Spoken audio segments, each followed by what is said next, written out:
Good evening. Violence against women and girls makes up nearly a fifth of crimes in the capital, but as we know only too well, it's not an issue that lies solely at Londoners' doors.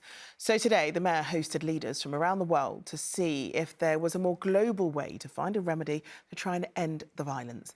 But the summit's guest list has raised a few eyebrows from those who believe their voices should have been heard as well. Survivors. Here's our political correspondent, Simon Harris. City Hall is used to hosting visitors from abroad, but this was said to be the first meeting of global policymakers tackling violence against women and girls. Delegates included an official from the Mayor's office in the Colombian capital, Bogotá, interested in how London polices the tube. We have a specific goal. We are fighting for the eradication of any violence against women in public transport. It is a challenge across the world and across many cities, and Nairobi is no exception. We are here today because it's an important international event, and we are here to combat the reactionary measures that we see happening today. Between 2022 and 2023, Scotland Yard recorded more than 150,000 cases of violence against women and girls. That's 17%, close to a fifth of all reported crimes in London. I'm sorry, as a society, we have failed you. The conference was addressed by London's mayor, who talked of a resurgent tide of misogyny. But Jade, a victim of rape, who's also a campaigner, was concerned there were no survivor voices. Whilst it is very positive that this summit is taking place, I think it is a bit concerning for me the fact that they don't have any kind of victim voices at the heart of it. For me, to have real change and real impactful change, victims' voices do need to be very much at the heart of these decisions. We work with victims and survivors. There are some groups here who have spent a lot of time working with victims and survivors. We fund victim survivor groups, and it's really important that their voice is heard. We've got a strategy now that will be published very soon that's involved them at the centre in relation to refreshing our strategy for violence against women and girls. The guest list for the conference also angered some members of the London Assembly who weren't too pleased to be excluded. I didn't know anything about the conference till I came in today. This is how engaged our Mayor of London is. As in, he's not engaged at all. He's just, all this will be is for headlines and I'm trying to do something. No, he's not. You do not tell me when to sit down! By coincidence, the Assembly published a report today which underscored a problem highlighted by the recent TV drama Adolescence. It called for more to be done to help parents understand what children are seeing on their smartphones. Simon Harris, ITV News, City Hall. The next tonight, it is a tourist trap all year round, and thanks to a surge in viral videos on social media, Borough Market is busier than ever. But is it safe? A report out this week has shown that there's hundreds of near misses every week on a road that has been described as a rat run that cuts through one of the busiest pedestrian intersections in the market. Well, now the local MP is calling for that to change, as our political correspondent Simon Harris reports. Lunchtime in Borough Market, and the midday rush is underway. Crowds of shoppers pouring out of one hall into another run the gauntlet of cars and vans as they cross Bedale Street. I think it's very busy. It would be nice if the road was closed off. It's quite busy, I would say, yeah. Needs to be controlled. It's a bit dangerous, like when they just keep coming. Like you have to kind of look, because I know that a lot of tourists with their phones out, be at more risk of getting hit. A report by crowd control experts estimated shoppers here pause for vehicles or drivers hit the brakes to avoid pedestrians 800 times a week. The report calls them interactions. We commissioned the report because we know that Borough Market can be very busy at peak times, and the safety of everyone who comes to the market and all of our traders is absolutely paramount. So we commissioned an independent survey to look at how we can mitigate some of those issues.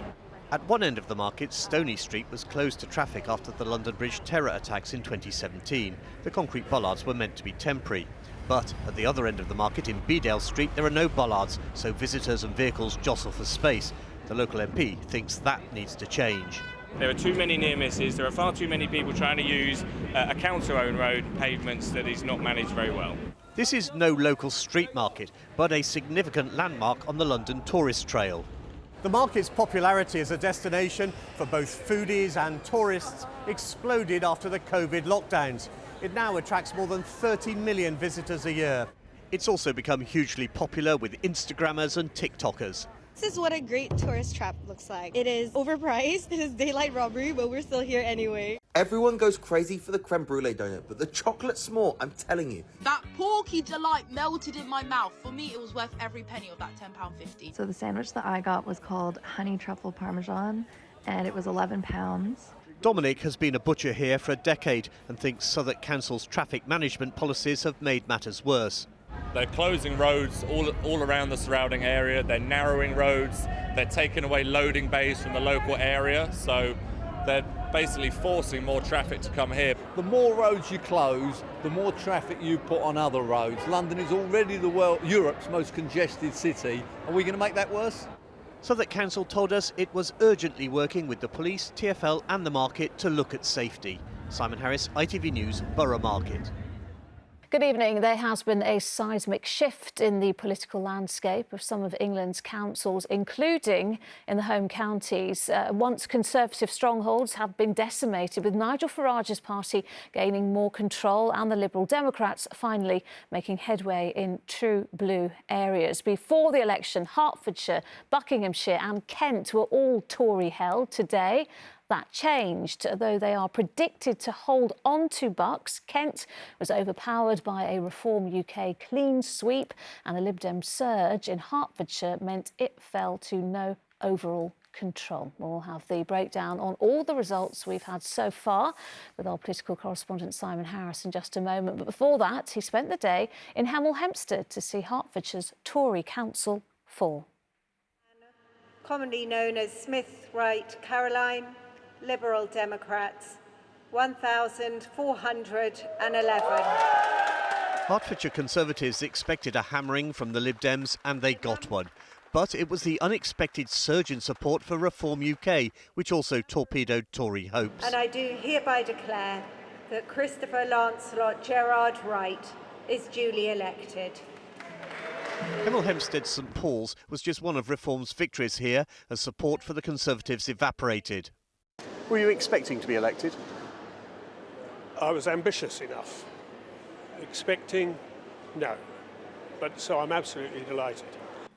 At the Windmill Cafe on the St Paul's estate in Hemel Hempstead, some customers had cast their vote, others hadn't bothered. They always lie. They say they're going to help the youngsters and they don't. So I didn't vote at all. Do any of the parties have policies that appeal to you? I did vote. Where's that pig flying? I never voted or nothing. Why not? Just had enough of it. I'm 80 years old and I've seen a few. I voted, I always vote, and I voted Liberal Democrats, and the reason I voted for them, because the fellow where I am in Bushy, he does a lot for the local area. How did you vote yesterday? Liberal. Well, I live in Bushy, it's a big Liberal, area. Like much of home counties commuter land, Hertfordshire was for a long time regarded as a Conservative stronghold. But in the Tory wipeout at last year's general election, Labour won 7 of the county's 12 parliamentary seats.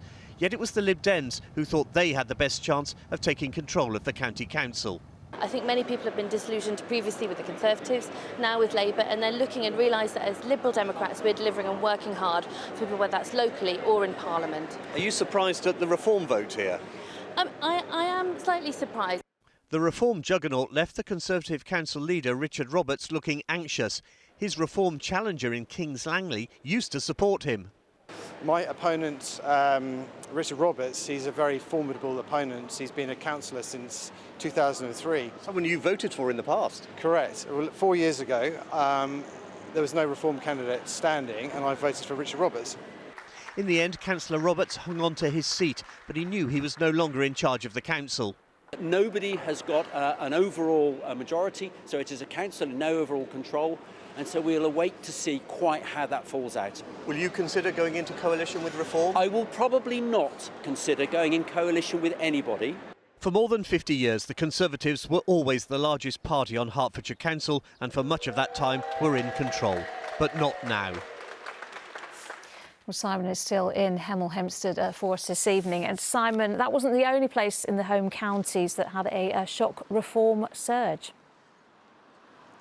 Yes, Lucrezia, if the poll results here in Hertfordshire sent tremors through the Tory party. It's nothing compared to the political earthquake a little further around the M25 in Kent, where the Conservatives not only lost control of the county council, but were practically wiped out.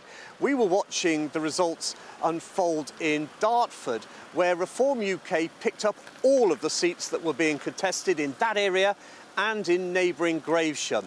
At the end of the counting, the Conservatives now have the same number of seats as the Greens. They've lost more than 50 seats to Reform UK, which is now in control of Kent County Council. I think there's a lot of disenfranchised people in this country at this moment in time. They're looking for an alternative. Well, we can change a lot of things. I mean, look what Donald Trump is doing in America. He's changing a lot of positions on DEI. He's changing a lot of money wastage. So we can do the same thing here. There may be some crumbs of comfort for the Conservative Party in the other one of the home counties where voters went to the polls, that's Buckinghamshire. Counting is still going on there. So far, Reform have picked up just one seat. The Conservatives remain the largest party of the votes counted, and that may possibly change, but it seems unlikely in Buckinghamshire. One final thought from Hertfordshire. The Lib Dems now run the council, but with no overall control. They must see if they can make it work like that, or perhaps come up with a coalition with some of the smaller parties or independents. All right, Simon in Hemel Hempstead, thank you.